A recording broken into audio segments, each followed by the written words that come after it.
In 2007, a French man walked into a hospital because he had a problem that seemed completely ordinary. He was suffering from weakness in his left leg. It was not a life-threatening emergency. There was no reason to believe that something extraordinary was happening inside his body. The doctors expected to find something simple, maybe a nerve problem, maybe a minor injury, maybe something that could be treated with medication. But when they looked at his brain scan, they discovered something that would challenge everything they thought they knew about the human brain. The image on the screen looked almost impossible. The man's brain was not normal. In fact, most of his brain tissue appeared to be missing. Instead of a normal brain filling the space inside his skull, there was a huge amount of fluid. The doctors were looking at a brain that had been severely compressed for decades. Yet the man sitting in front of them was awake. He could talk. He could understand questions. He had a job. He had a family. He was living an ordinary life.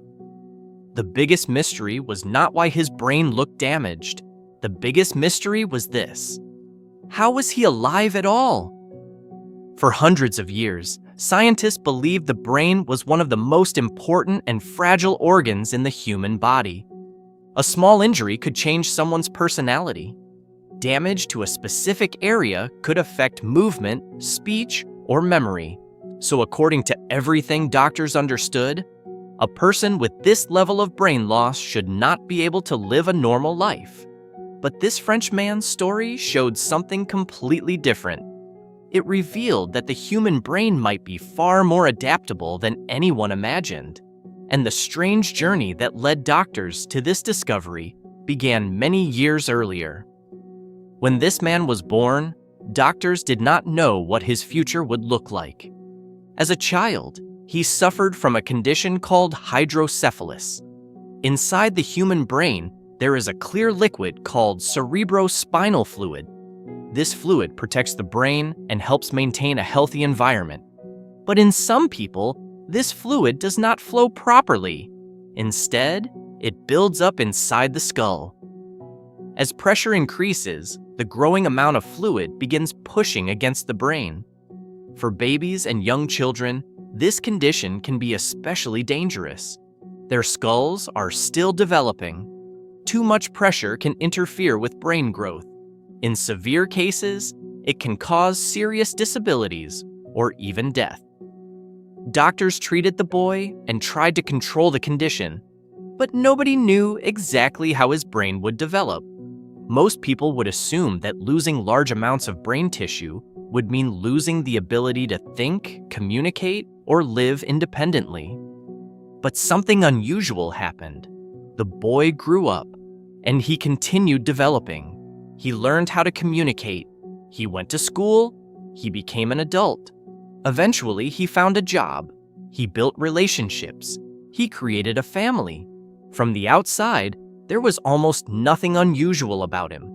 If you met him on the street, you would have no idea that inside his skull was a mystery that would later surprise some of the world's leading neurologists.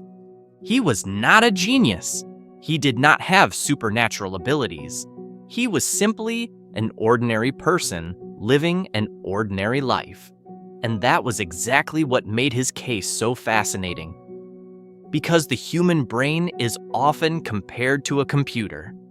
If you remove important parts from a computer, it stops working. If you destroy the central processor, the machine becomes useless. Scientists wondered if the brain worked the same way. Were certain parts absolutely necessary? Was there a minimum amount of brain tissue required for consciousness? For decades, doctors had studied patients with brain injuries. They knew that some people could recover after accidents. They knew children had a surprising ability to adapt. But this case was different. This was not someone recovering after a sudden injury. This was someone whose brain had slowly changed over many years. And because the process happened gradually, his brain had something most injured brains never get. Time. Time to adapt. Time to reorganize. Time to find new ways to survive. But nobody realized just how unusual his situation was until that hospital visit in 2007. When doctors examined the scan again, they were shocked. The images showed that large areas where brain tissue should have been were filled with fluid. The outer layer of the brain, called the cortex, was dramatically thinner than normal. To an untrained eye, the scan looked almost empty. One doctor later described it as a case where the brain had been reduced to a very thin layer around the inside of the skull. Yet the patient was sitting there, answering questions. The doctors had to ask themselves, were they looking at a medical impossibility? Or were they discovering something new about human survival? The answer would completely change how scientists understood the brain, because this man's story was not really about having less brain. It was about something much more surprising. It was about the hidden ability of the brain to change itself, a property scientists call brain plasticity. But before understanding how this was possible, there was one important question. If so much of his brain had disappeared, what exactly was still happening inside his head? A quality that allows the brain to change, reorganize, and sometimes even rebuild its own pathways. This ability is called brain plasticity. For a long time, scientists believed the brain was like a machine with fixed parts. Each area had a specific job. One region controlled movement, another controlled speech, another controlled memory.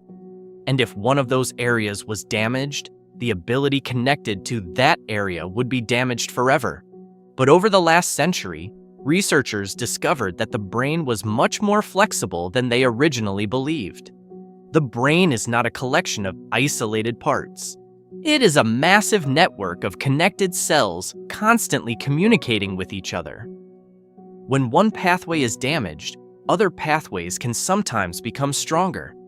When one area stops working, nearby areas may learn to take over some of its responsibilities. Imagine a large city. A city depends on thousands of roads connecting people to different places. If one major highway suddenly collapses, the entire city may be paralyzed. But if that road slowly closes over many years, people begin finding alternatives. New routes appear, traffic patterns change, the city adapts. The brain can do something similar. And that appears to be what happened in this French man's case. His brain was not destroyed overnight. The changes happened slowly throughout his childhood. As pressure from the fluid increased, his brain had years to adapt to the changing environment. Instead of losing everything at once, his brain gradually reorganized itself. Areas that normally performed certain functions may have taken on additional responsibilities. Connections between surviving brain cells may have become stronger. The brain found a new way to operate. However, this does not mean the amount of brain tissue does not matter. The human brain is still incredibly important. Severe brain injuries can be devastating. Many people who suffer sudden damage to large areas of the brain experience permanent disabilities. Brain plasticity is not magic. It cannot repair every injury. It does not mean humans can lose most of their brain and continue normally. What makes this case extraordinary is not that the brain survived without most of its tissue. It is that the brain had enough time and the right conditions to adapt. The difference between a sudden disaster and a slow transformation was everything. This is also why children often recover better from brain injuries than adults. A child's brain is still developing. Its networks are still changing. When one pathway is damaged, a young brain may have a greater ability to create new connections. This same idea has been observed in some extreme medical cases. For example, some children suffering from severe epilepsy have undergone a procedure called hemispherectomy. In this operation, doctors remove or disconnect a large portion of one side of the brain to stop dangerous seizures. It sounds impossible. How can someone live with half a brain? Yet some children are able to recover surprisingly well. They can walk, they can communicate, they can return to school because their remaining brain tissue adapts and learns new roles. The brain is not simply a machine where every piece has only one purpose. It is more like a living system that constantly changes based on what it needs. And this discovery has changed the way scientists think about recovery. Today, brain plasticity is one of the most important ideas in neuroscience. It influences how doctors treat stroke patients. It affects rehabilitation after accidents. It helps researchers develop new therapies for neurological diseases. But perhaps the most fascinating part of this French man's story is not what happened inside his skull. It is what his life tells us about human identity. For centuries, people have connected the brain with the idea of who we are. Our memories, our personality, our emotions, our thoughts. We often imagine that somewhere inside our brain is the exact place where our identity exists. But cases like this make scientists ask deeper questions. If so much physical structure can change, what exactly creates a person? Is it the amount of brain tissue, the number of neurons, the connections between them, or something much more complicated that we still do not fully understand? The truth is, science does not have all the answers yet. This case does not prove that the brain is unlimited. It does not prove that humans can survive without a functioning brain. Instead, it reveals something much more interesting. The human body is not always as fragile as we imagine. Sometimes, when conditions change slowly enough, life finds a way to adapt. A damaged system can reorganize. A weakened network can create new paths. And an organ that scientists once thought was fixed and unchangeable can continue rewriting itself. The French man who lived with almost no visible brain did not survive because the brain was unnecessary. He survived because the brain was far more powerful and flexible than anyone expected. His story reminds us that there are still mysteries hidden inside the human body. Even after centuries of medical research, the most complex object we know in the universe is still the one sitting inside our own heads.